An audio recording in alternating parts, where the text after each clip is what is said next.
Joining us right here in the studio is Labour Party Parliament member Yossi Yonah. Yossi, great to have you here. Let's just start with that. And Owen just sort of alluded to it in that piece, saying maybe nothing could have prepared the Attorney General for this moment. This is unprecedented, a Prime Minister running for re-election while under a direct threat of an indictment.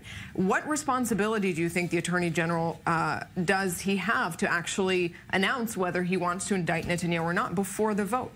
There are 2 points, I believe, concerning this issue. The first, should Mandelblit decides to bring charges against Netanyahu, and probably that he is fully aware of how severe it is and how likely it is that he would be indicted. And it is his responsibility to the Israeli public to say, well, there are serious, very severe charges, and I do believe that the public should know in advance before going to general elections that this is the case. This is one point. Another point having to do with what Netanyahu is about to do, and that I'm fearful that this is what he intends to do, to bring about some kind of, I would say, even apocalyptic kind of showdown between the realm of the law and the public will. Should he do that, it brings us really down to being one of the worst democracies in the world, meaning that there's a very simplistic democratic rule, a majority rule that decides should the public believes the Prime Minister, or even more than that, if the public actually are supporting the Prime Minister, despite the likelihood that he is indeed has done very severely wrong things. And I think that this is really brings us to a very apocalyptic, very low point in the history of our, I think, till now, robust democracy, a system that we all proud of. Yeah. Yossi, one would think then, with a Prime Minister facing potential corruption charges, that the main opposition party to which you belong would be benefiting by that. I have to tell you, according to 2 new polls on Israeli television today, your party is dropping to 1/3 of the seats it now holds in Parliament. That's in a week in which many people feel your party, Labour, shot itself in the foot, its leader, Avichai, by publicly, let's say, splitting or firing from its partner, Tzipi Livni. As to the first point that you were making, I know that I'm a politician, and I know that certain things might undermine our status as a party, or that we might be benefited from it.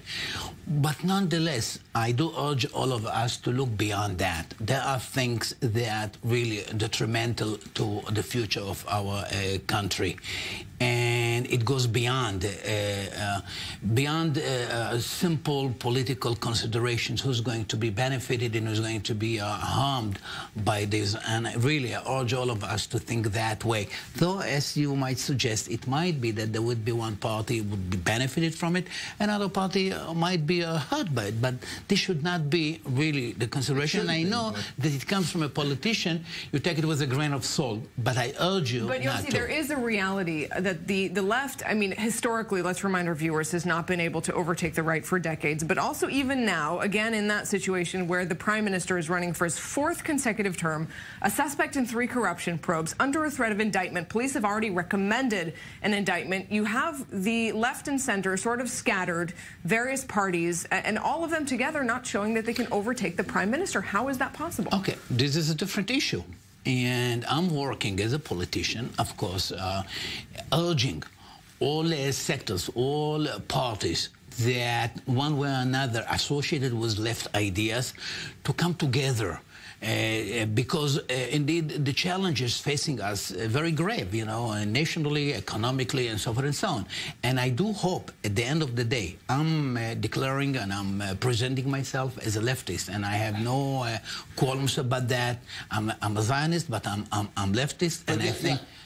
Yossi, you're urging more unity on the left. Your party leader this week took an action that splits the labor left camp, or let's say the peace camp, into a more fragmented nature. Unfortunately, and I'm not supportive of this move. I think that the challenge is to unite, not to split, not to disintegrate.